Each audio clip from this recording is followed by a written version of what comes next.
know the problem that you're trying to solve and fall in love with it. Don't flirt around it. Don't think about the money. Don't think about any of that stuff. Think about what you're trying to solve. Be really, really, really good about that. Go very narrow. Like, think about everything with it, go broad, but really narrow in on one thing that you can be really good at and solve. And the moment you lose your focus on that, you start to run into problems.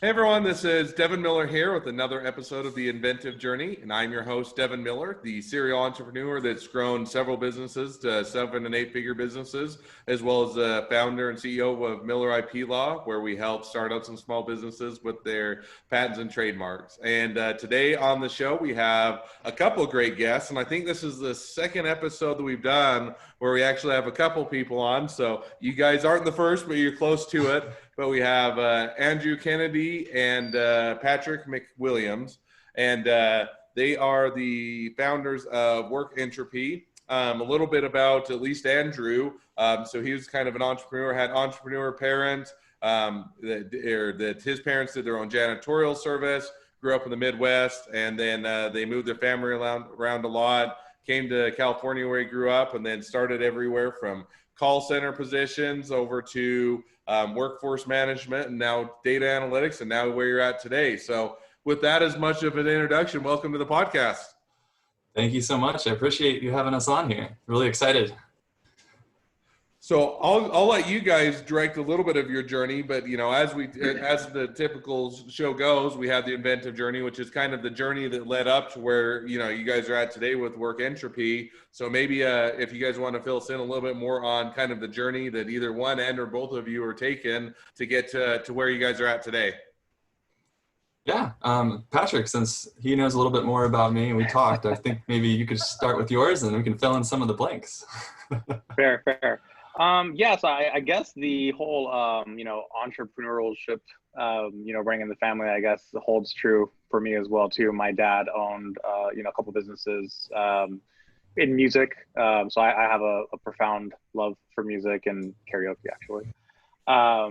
He's also a carpenter too. So I learned a lot of things from him early on in life as far as, just working with my hands. And my first career was actually doing custom body work and collision repair. So I started off on a completely different path in life. And now I'm a software engineer. So it was a long path here as well.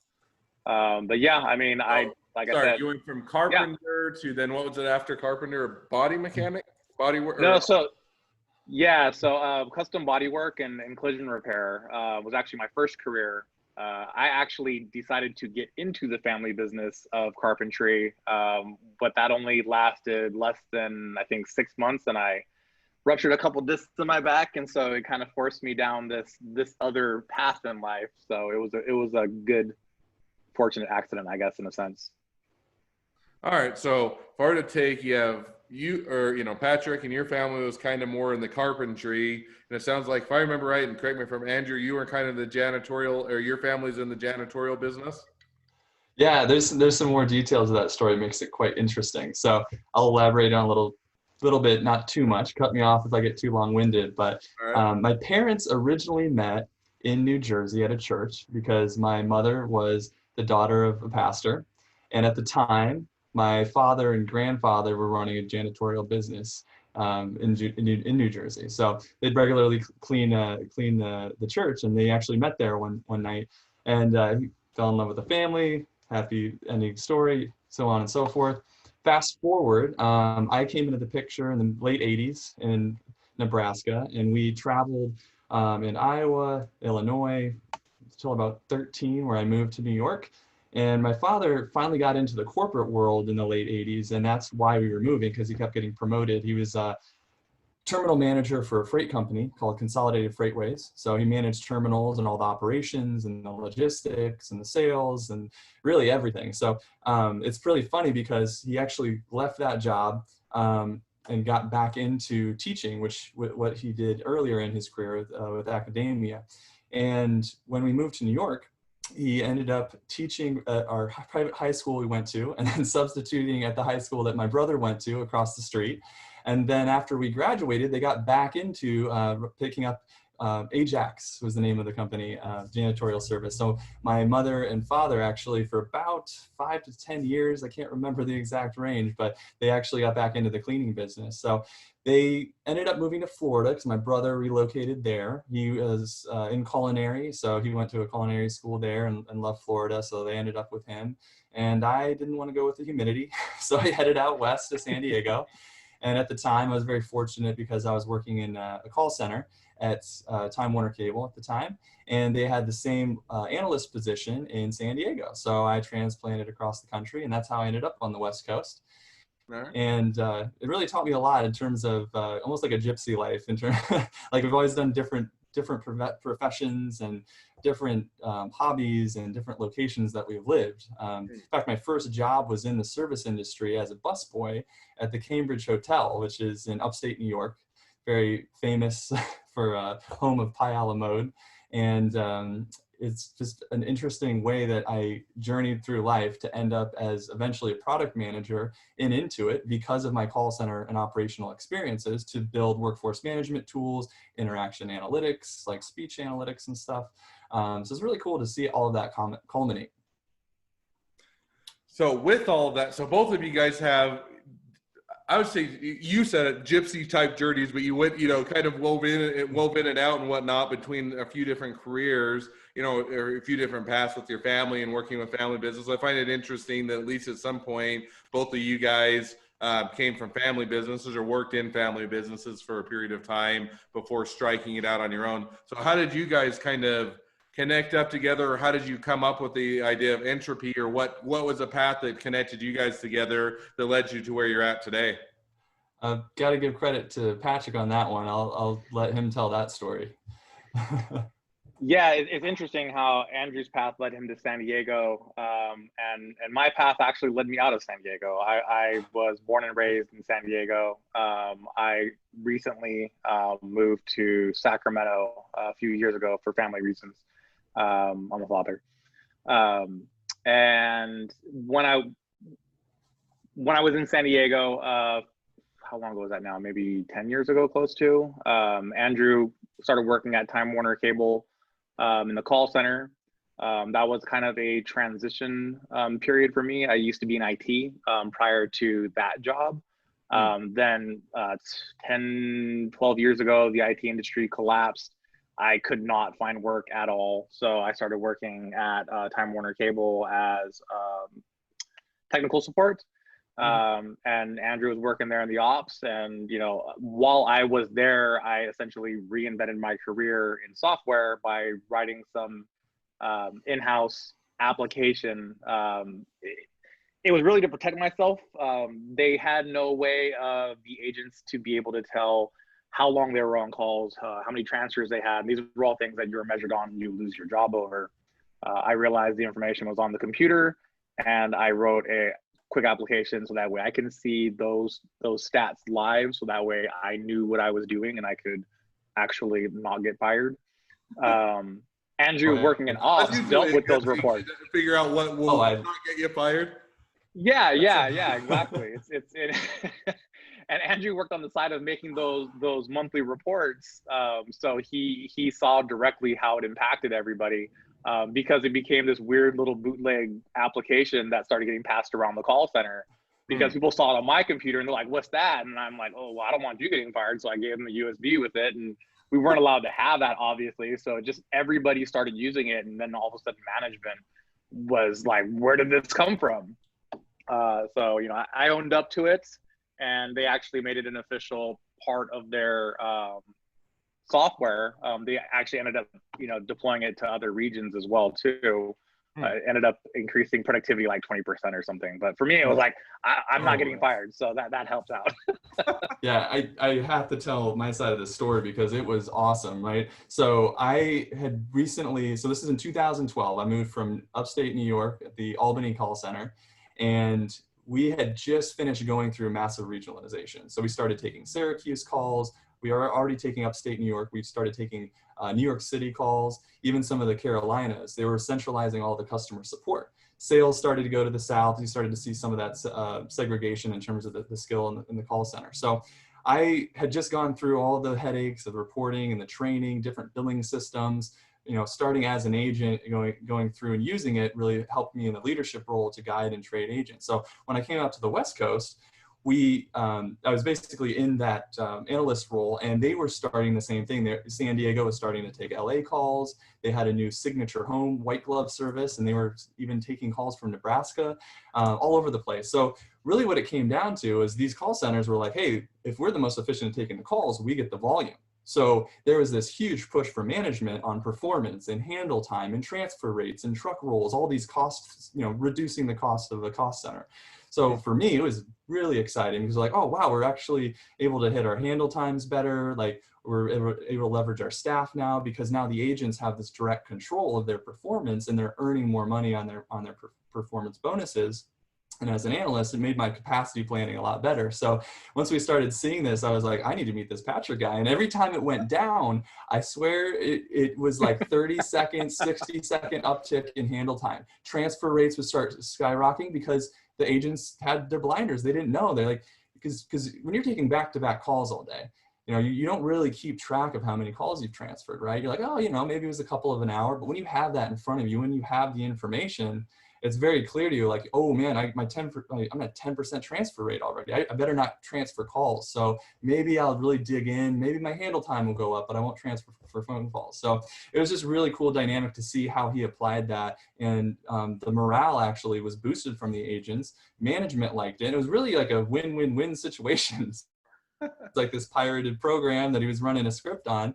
And I think later on, he told me once he left, it ended up breaking and they were trying to get him to come back and fix it, but they didn't want him to pay him to do it. So I was like, all right, well, you can't have everything for free. So it's just a really good story. And it kind of embodies, I think, just us in terms of our relationship and how that's really how it started. So you know how many people like messaged me after I left because they upgraded their phone systems, and so that caused my application not to work because it was a completely different phone system afterwards.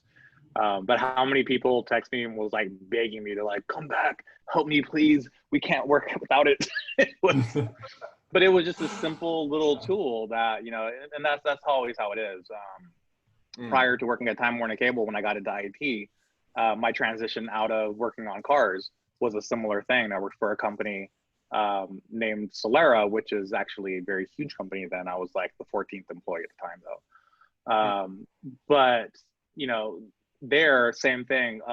One of the other supervisors was saying I wasn't doing my work when I was actually doing it really fast. And I kind of just stumbled upon learning how to do web scraping through an Excel spreadsheet with VBA to dump all the comments from everybody like in our little center to bring a report to my boss to say, no, I'm doing my work. I'm actually doing double the work of everybody else. But even that's what catapulted me into my IT position. So it's always these, things of me trying to defend myself and using the tools that I have available to me that brings these things about for me. And that's how work entropy came about. Same thing, basically. So that would be a good statement. So, I mean, if I were to summarize, you guys are both working different positions or a little bit different. You were in, Andrew, you're a bit more management, Patrick, or you were more on the floor. And, you guys kind of connected up via the tool you made or the tool you created. It was getting enough of traction and people using it that you connected up. So with that, then, so how did you guys then, after that, what made you guys leave Comcast? Was it Comcast? Is that my right? Time Warner Cable. Time Warner Cable. Sorry, I got. They're close enough. There's so many, yeah. It's all the same. Now it's Spectrum, I think. And then they all buy each other. Yeah. They really all are incestuous anyway. But yeah, pretty much. Time Warner Cable. You're at there. What made you guys? It sounds like, if I remember right, then you jumped over to Work Entropy, which is where you guys are at now. Is that right, or is there anything in between there? There's a pretty big gap in between, actually. We really formed a friendship first before the Work Entropy part came about. So we became friends at Time Warner Cable because of that, and then stayed in touch. So you guys both ended up leaving Time Warner Cable for a period of time. Where did you guys each go, and then how did you guys connect back up for Work Entropy? So for me, this one's I can fast forward to pretty simply. So again, starting as an agent in New York at the call center, coming out in the analyst role, I had gathered a lot of experience with call center technology. So what was really cool is now there's this big need for customer success, customer experience, and service centers. So I ended up in the technology segment. So I ended up going to Mitchell International. Actually, I got poached through LinkedIn. So this is the first time I got my a job through LinkedIn. And I was needed there basically to come into their service center, help them organize all of their workflow processes, reporting, the SLAs. What Mitchell International is, in short, is they started out in the 50s with the, goes back to auto, like all the auto parts to body shops to give estimates for parts. And I was on the medical service side because in recent years they added on basically estimating software for insurance. So medical claims, so like Allstate, Liberty Mutual, like those big companies, they would use our software to process medical claims. So I came into the service center and basically everything was manual when I came in. And by the time I left after 3 years, we had automated all the data ingestion from our vendors that did the processing. We had Tableau dashboards. We had automated and saved hundreds of thousands of dollars in SLA violations just simply because we got visibility to the data to understand where are the bottlenecks in the workflows, how do we measure turnaround time, how do we adjust staffing and work with our vendors and give them that information so that they can be proactive instead of reactive. So for me, that was a huge learning experience that really set me up to be successful and ultimately get a job at Intuit, which I don't typically tell this to people, but a year before I started working there, I actually interviewed for a capacity planning position, something that I had years of experience in. I failed, I completely bombed the interview. I had a demo had an Excel demo that I went into the interview. It was all fancy, I had my VBA scripts, all this stuff from my years of experience. I'm like, I'm gonna make this super cool. I go in there, I change one number, everything goes negative and the thing just crashes, right? So needless to say, I didn't get the job. But a year later, hit up again on LinkedIn, and it was for a temporary contractor position for a business systems analyst. And I was basically coming in to help with the customer center technology. And that was with workforce management, the call tools, pretty much everything telephony that all of the business units used it into it. So that was QuickBooks, TurboTax, Mint, all these different segments. And fast forwarding, this is where me and Patrick came in contact again. Around that same time when I was a contractor at Intuit, Patrick started over in the TurboTax segment as in data engineering.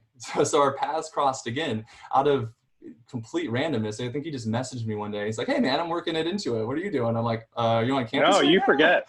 You got me the job. You forgot that part. I did? Yeah. What?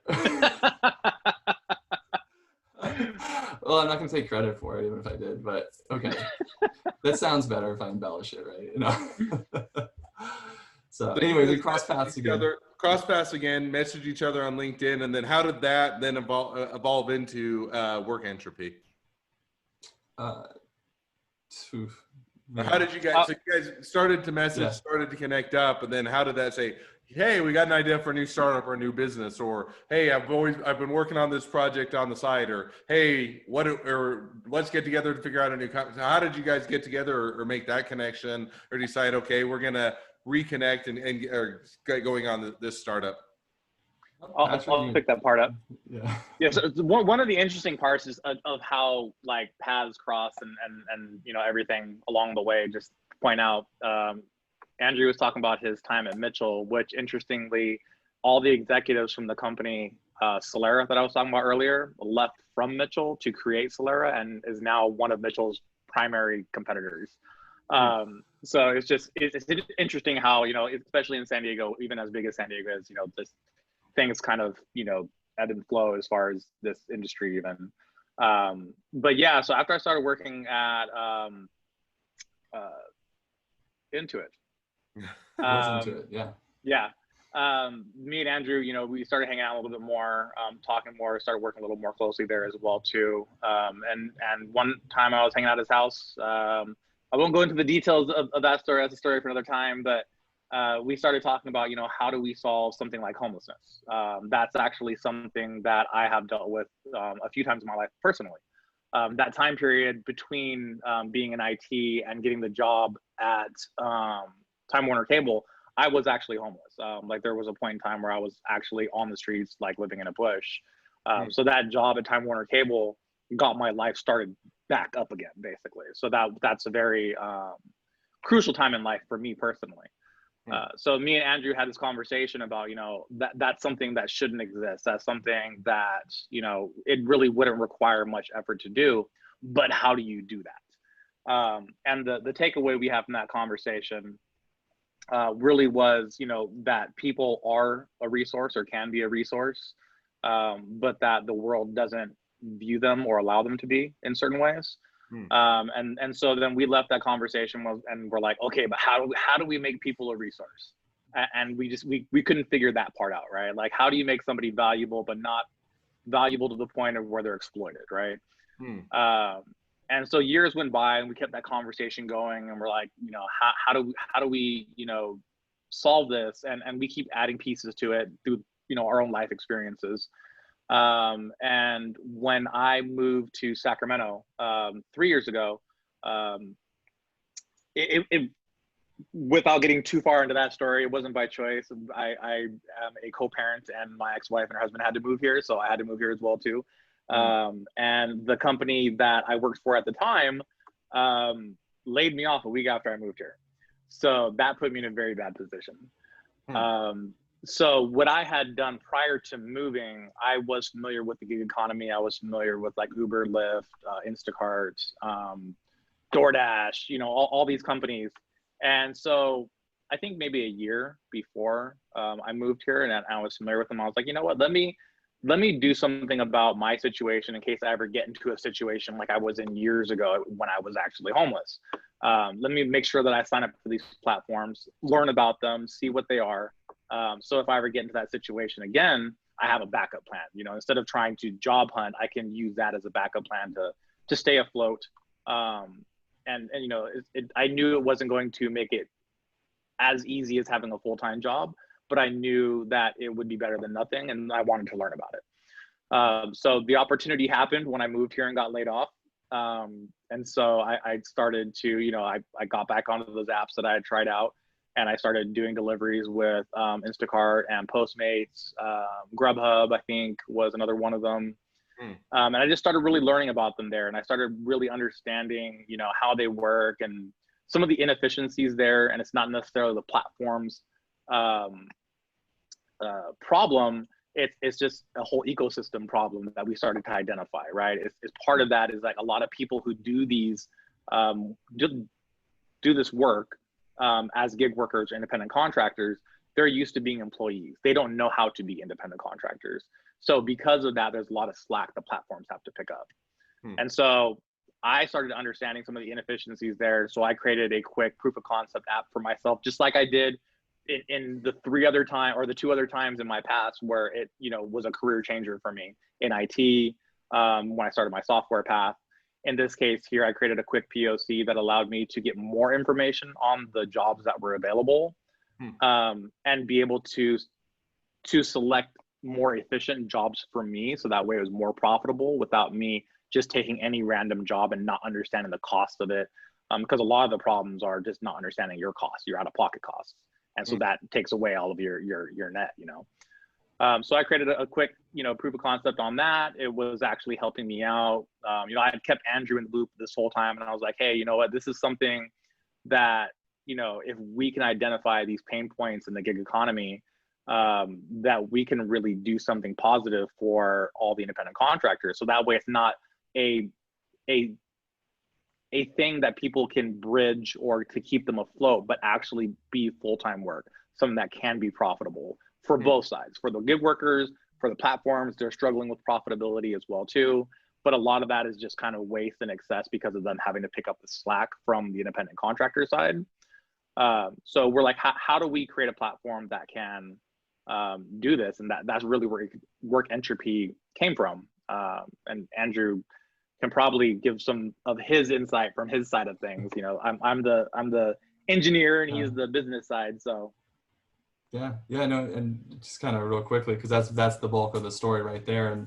And continuing from where I was, how I really got involved with the gig economy was in my time at Intuit. I quickly transitioned into a product manager role, but I didn't quickly transition into a full-time role. I was actually a contractor for almost 18 months, and my contract almost expired. So every day that I was there, I was like, this is a learning opportunity. I'm blessed to have this opportunity. What can I learn? How can I impact the company? And this company is doing great things. I love the people I worked with, but there's always this gap between the employee and the contractor. Didn't get the full benefits, couldn't go to the on-site meetings. There's these vague lines that, people tried to make it as welcoming as possible. At the end of the day, still wasn't an employee. I eventually, crossed the line and became a full-time, and it was awesome. But the important piece of that journey was that I was closely involved with the TurboTax Live program.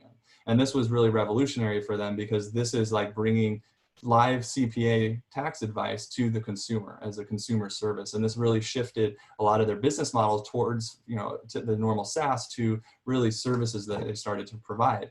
And at the time, some of the huge problems that they were presented with was the way to schedule these workers.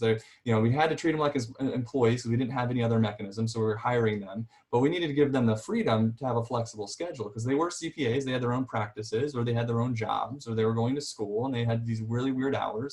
And workforce management platforms just had no concept of handling that. The closest was European companies and European platforms that have a lot of unions and different regulations, and they have a lot of strikes and all these crazy business rules, but it still wasn't quite fitting. So while I was there as a product manager, we built flexible scheduling services to actually help with the hiring process and managing the real-time schedules to help us get our capacity filled without overhiring and having excess. Because I think the first year it was, we overshot and overscheduled, and it cost millions of dollars on extra operational costs. So going to Patrick's point, I can only imagine the complexity that, I got to see firsthand when I went to a two-sided marketplace at Lawn Love, actually.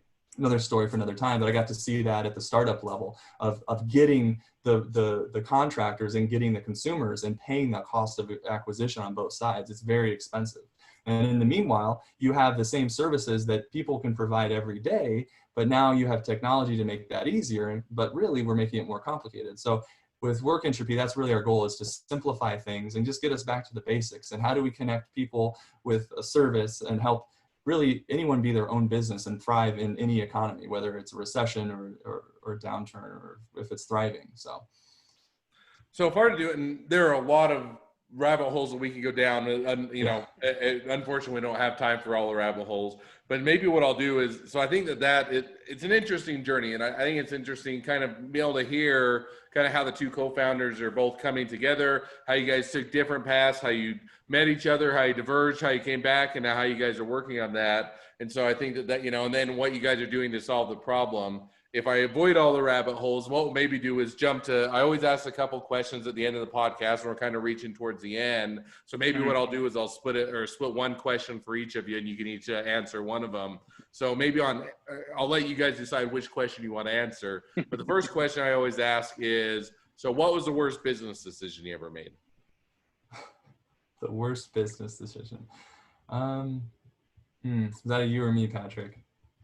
I don't know. I'm not gonna say worse, but I guess I can go into I've been a part of a couple of startups, and walking away from them, just washing my hands from both of them, may have not been the best decision on both of them, Solera being one of them, especially with them being a multi-billion-dollar company now.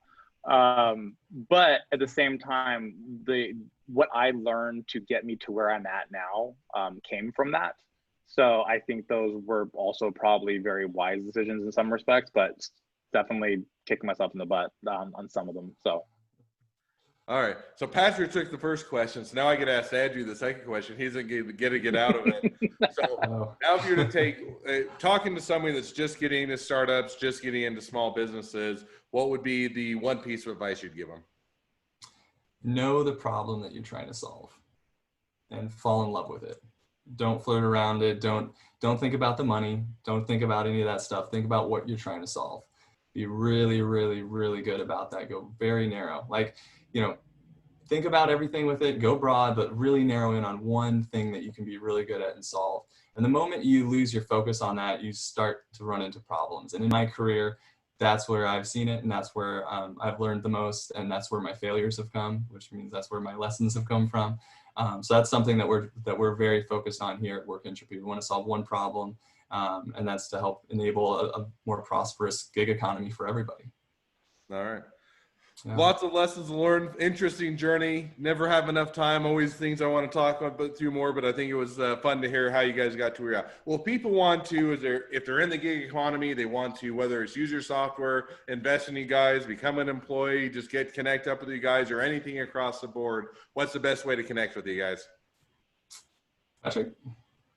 Yeah, I mean, we can go to our website, workentropy.com. Plenty of information there. You know, we like to reach out personally as well too. So we also have our LinkedIn as well, for both of us. We networking is what got us here. So, you know, that's one of the things that we love to do more than anything else. All right. So either go to your website or reach out to you guys on LinkedIn, and that's the best way to connect. So, well, perfect. Well, I appreciate you guys coming on. It was fun to hear your journey. Always wish we had more time, but never enough time in the day. But thank you for sharing. And for those of you that are listeners, you have an interesting journey to tell and would like to come on and be a guest on the podcast and tell it, feel free to go to inventivejourneyguest.com and sign up or apply to be a guest on the show. And for those of you that are listeners, make sure to click subscribe so you get the notifications of as new episodes come out. And lastly, if you ever need any help with patents and trademarks, feel free to reach out to us at Miller IP Law. Well, Patrick and Andrew, thank you again for coming on. It was fun to have you and to hear your journey, and wish you the next leg of your journey the best.